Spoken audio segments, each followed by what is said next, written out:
নানুর থানা অন্তর্গত পাপুড়ি গ্রাম অঞ্চলের একটি স্কুল আল-আমিন স্কুলের পাশ থেকে উদ্ধার হলো একটি পচা গলা মৃতদেহ। মৃতদেহের পাশ থেকে পাওয়া গেছে একটি ওড়না। প্রাথমিকভাবে অনুমান করা হচ্ছে এটি নানুর খালাওয়া গ্রাম অঞ্চলের একটি নিখোঁজ নাবালিকার দেহ। ঘটনা নিয়ে ইতিমধ্যে সক্রিয় হয়েছে নানুর থানার পুলিশ।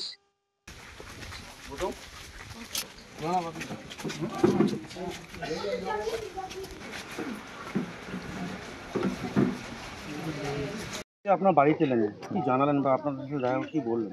তিনি প্রথম থেকেই আমাদের পাশে আছেন। আমাদের গ্রামের পার্টি এই ছেলেগুলা ছিল, পাপুড়ি পার্টির ছেলেগুলা ছিল, থানাও আছে, সবাই আমার পাশেই আছে। আপনারা কি নিশ্চিত যে যে মৃতদেহ পাওয়া গেছে সেটা কি আপনাদের? নিশ্চিত মানে ওর ওড়নাটা দেখে একটু ধারণা করেছি, আর ওটাই বটে ওড়নাটা। আবার ডিএনএ টেস্ট করা হবে, সেই রিপোর্টটা যা বলবে এবার দেখা যাবে। আচ্ছা, এটা নিয়ে একটা রাজনীতি সৃষ্টি হয়েছে। বিজেপির তরফ থেকে দাবি করা হচ্ছে যে আপনারা ভয়ে কিছু বলছেন না। ভয় কেন করব? আমাদের গ্রামে পার্টির লোক আছে, আমাদের থানা আছে, ভয়ের কোনো কারণই নেই। যে জানাচ্ছে যে জেলা সভাপতি যেহেতু এই গ্রামের, আপনারা বললে হয়তো আপনাদের উপর আক্রমণ নামবে, না, এটা নিয়ে ওর কোনো ব্যাপারই নেই। জেলা সভাপতি কি আশ্বাস দিলেন আপনাদেরকে? ও তো প্রথম কাজল কাকু এসেছিলো, সভাপতি এসেছিলো, এবার বাড়িতে কথাবার্তা বললেন, আমাদের পাশেই আছেন।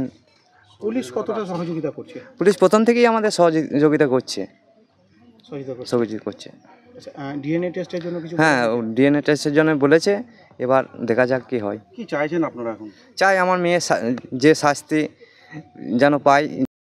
দেখা করলেন, কি জানালেন বা কি আশ্বাস দিলেন? দেখুন, এরা হচ্ছে আমার পরিবারের সদস্য। পাপুড়ি গ্রামের একটা নালা পার হলেই খালা গ্রাম। তো খালা গ্রামে মানুষের সঙ্গে আমাদের একটা দীর্ঘদিন নিবিড় সম্পর্ক আছে।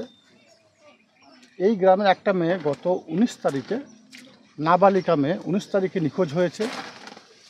এই গ্রামে যারা দায়িত্বে আছে তারা আমাকে ফোন করে রাত 8টা-9টা নাগাদ, তারপর আমি এদেরকে পরামর্শ দিই যে ইমিডিয়েট থানা গিয়ে একটা মিসিং ডায়েরি করার জন্য।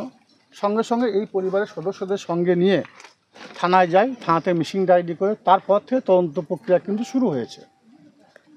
আর এই ধরনের মিসিং কেস যদি গত 6 মাসের কথা বলি, নানুরে 12টা মিসিং হয়েছে, তার মধ্যে 10টা অলরেডি রিকভারি হয়েছে, 2টো রিকভারি হয়নি। একটা হচ্ছে খালা গ্রামের, আর একটা নানুরের বের গ্রামের একটা মেয়ে, তাকে এখনও পাওয়া যায়নি। ইন দ্য মেইন টাইম পাফুড়ি গ্রামের একটা পুকুর পাড় থেকে একটা বডি পাওয়া গেছে। সেই বডিটা এই বডি কিনা বা এই মেয়েটাই কিনা এখন আমরা নিশ্চিত নয়, যদিও পরিবারের সদস্যদের মধ্যে কেউ কেউ দাবি করছে ওখানে একটা যে কাপড়ের অংশ ছিল, অংশ বিশেষ, সেই অংশ বিশেষটাই এই মেয়েটার। তো যেহেতু সঠিকভাবে আমরা বা এই পরিবারের সদস্যরা আইডেন্টিফাই করতে পারেনি, তাই আমরা যত দ্রুত সম্ভব এটাকে পোস্টমর্টম করার পরে ডিএনএ টেস্ট করে এই পরিবারের ওই মেয়েটা কিনা বা যে মেয়েটা আমাদের নিখোঁজ হয়েছে সেই মেয়েটাই কিনা সেটা সঠিক তদন্ত করব।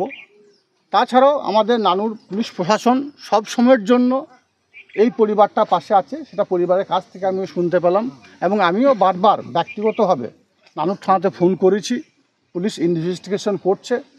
এবং এই মেয়েটা যেদিন থেকে নিখোঁজ হয়েছে সেই দিন থেকেই বিভিন্ন জনাকে, বিভিন্ন পার্সনকে ডাকাডাকি হয়েছে, নানুর থানায় জিজ্ঞাসাবাদ হয়েছে, এখনও আজ পর্যন্ত জিজ্ঞাসাবাদ চলছে। যতক্ষণ পর্যন্ত আমরা সঠিক এই সিদ্ধান্তে উপনীত না হব যে এই মেয়েটাই দিশা মণ্ডল যে বডিটা পাওয়া গেছে, ততক্ষণ পর্যন্ত এর অন্য কোনো ক্লেম দেওয়া যাবে না। আমরা মিসিং হিসাবে এখন এটাকে আইডেন্টিফাই করেছি যে মেয়েটা মিসিং আছে। আর এই পরিবারের সদস্যদের কথা যেটা বলছেন, এরা দীর্ঘদিনের আমাদের সঙ্গী সহকর্মী বলতে পারেন, একটা নিডি পার্সন। এই পরিবারটার সঙ্গে ডে 1 থেকে আমরা আছি। খালা গ্রামে যারা আমাদের সহযোদ্ধা সহকর্মীরা আছে তারা আছে, এবং শেষ দিন পর্যন্ত পরিবারের সঙ্গে থাকব।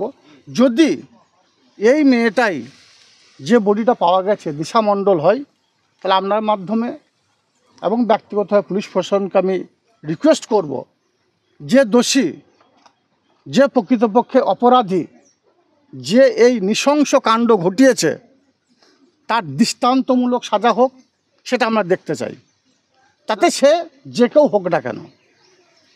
দাদা বিজেপি দাবি করছে